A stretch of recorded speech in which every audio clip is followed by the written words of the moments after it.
You know what I love most about entitled people? They always assume everyone else lives by their imaginary rules. Let me back up a sec. I'm Marcus Chun, 34, software architect, the kind of guy who moved to Willowbrook Estates because I was craving peace and quiet to work from home. Just me, my thoughts, and the steady hum of my desktop, surrounded by a neighborhood that looked like the opening shot of a feel-good family movie.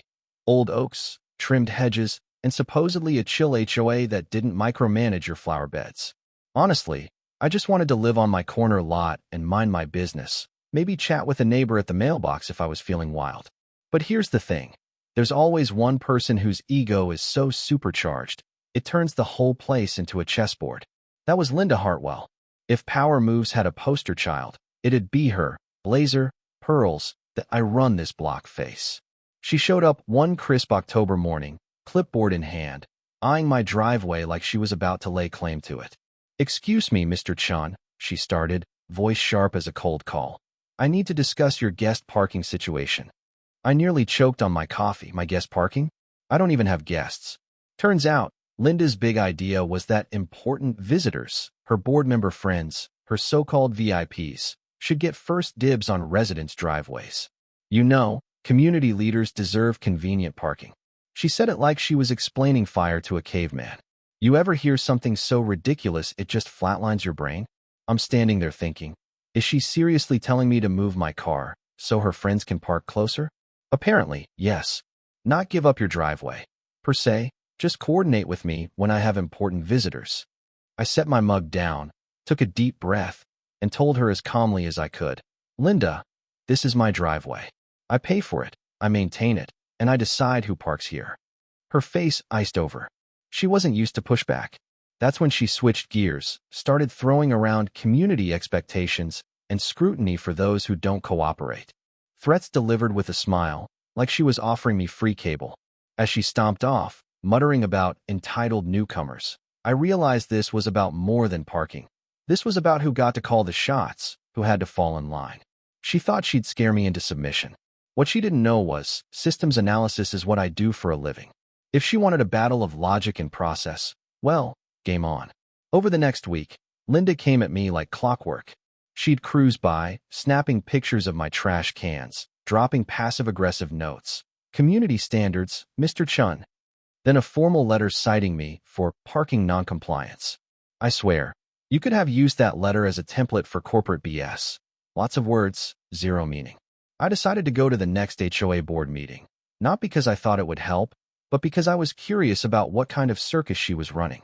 Her living room was decked out like a courtroom. For board members. Flip chart. Linda standing tall, reciting my defiance, as if I was on trial for Grand Theft Auto. My turn came, and I just asked to see the HOA bylaw about driveway parking. Dead silence. Linda stammered. "It's about community spirit, not legal technicalities." Sure, Linda. But the other board members started to look uncomfortable. For the first time, I realized her authority might be a whole lot thinner than she let on. That's when the real fun began. Violation notices stacked up. My grass too tall by a quarter inch. House numbers insufficiently visible. Oak leaves allegedly dropping onto common areas. She was relentless, and yet, every pettiness she sent my way was turning into evidence. See, I wasn't just another annoyed homeowner. I was cataloging her moves, tracing the pattern. She was running a classic intimidation campaign, built not on rules, but on habit and fear. So I dug deeper. I requested every HOA document I could get. Bylaws, meeting minutes, covenants. Turns out, Linda's so-called Neighborhood Standards Committee didn't even officially exist. She'd invented it, started running it solo about 2 years back, and nobody else ever signed off. The bylaws. They only covered things like major architectural changes and trash collection, nothing about parking. Linda had quietly staged a power grab, using busy or disinterested board members as cover. Bureaucratic creep in action, you know what I mean? Here's where the twist comes in. I started talking to neighbors, piecing together Linda's greatest hits. Her war on Mrs. Patterson's rose bushes, her vendetta against the Johnson kids' tricycles, her campaign to run off the previous owner of my house. Linda wasn't just on a power trip. She'd built a reputation for punishment. But this time, she'd picked the wrong guy. I had documentation, time, and a stubborn streak a mile wide. My plan came together in 3 steps: gather evidence, disclose strategically, and push for systemic change. I played it slow, letting her hang herself. Requested another board meeting, laid out my findings about the parking program and the Phantom Committee, asked for official votes. Predictably, Linda went nuclear. She accused me of being divisive, attacked my attitude, doubled down in front of everyone. Her flailing only made things worse for her. I recorded everything. After that meeting, she dropped 5 violation notices in one day: grass, hose, garden statue, noise, you name it. She even started warning other neighbors that I was a problem resident, threatening them with extra scrutiny if they took my side. Thing is, now the retaliation was public. People started waking up, talking, connecting the dots. I had all I needed. And then Linda made her boldest move. She rolled up to my house one Saturday with 2 random guys, one holding a tape measure, the other a camera, announced a compliance inspection, and started parading around my property. I asked for a warrant. Linda just waved her clipboard, spouted off about official HOA authority, and the guys got real shifty when I asked for credentials. Turns out, she'd hired them from a handyman service. No authority, no badges, just props in her power play. I recorded the whole scene. That's when I knew it was time. First, I called the police, showed them video evidence of trespassing, impersonation, the whole 9 yards. They took it seriously. Next, I reported her to the State Attorney General's office, which deals with HOA fraud. Finally, I reached out to the actual HOA president.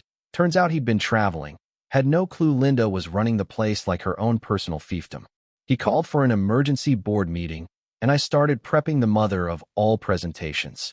Every violation, every recording, a full breakdown of Linda's shadow regime. Word spread fast. By the time that emergency meeting rolled around, the turnout was massive. Neighbors I'd never seen before showed up, clutching their own violation notices. I presented everything: her fake committee, her made-up rules, her intimidation tactics, and the sham inspection with the hired handyman. When I finished, the room was dead silent. Then Linda, true to form, stood up and went full martyr.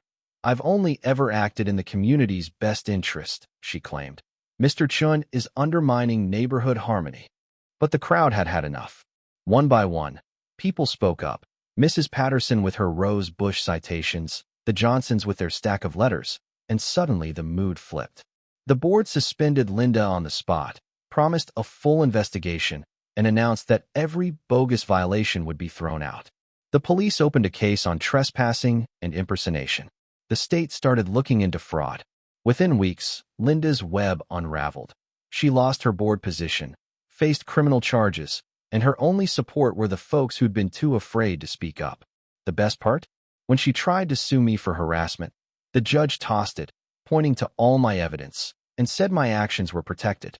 Life in Willowbrook changed overnight. People started participating, committees were real again, new oversight rules kicked in. The fake inspection became legend. "Don't pull a Linda," folks would say. Eventually, she packed up and moved, leaving behind only her cautionary tale. Funny enough, a few months later, the new board asked if I'd join to help with transparency. The irony wasn't lost on me. Looking back, I realized Linda wasn't just a villain. She was a reminder of what happens when people let bullies operate unchecked, when process and documentation fall by the wayside. Standing up to her wasn't about winning. It was about making sure no one else got steamrolled by imaginary authority. So here's my 2 cents. When you're facing someone who hides behind fake rules and intimidation, document everything. Know your rights. Don't let them isolate you. Because the minute you expose their bluff, the whole structure collapses. And in the end, the only authority they really have is what you're willing to give them. Ever dealt with a power-hungry neighbor or a petty tyrant hiding behind community spirit? Drop your story below. Who was right? Who was wrong? Where's the line between keeping order and just being a bully? Let's hear what justice means to you.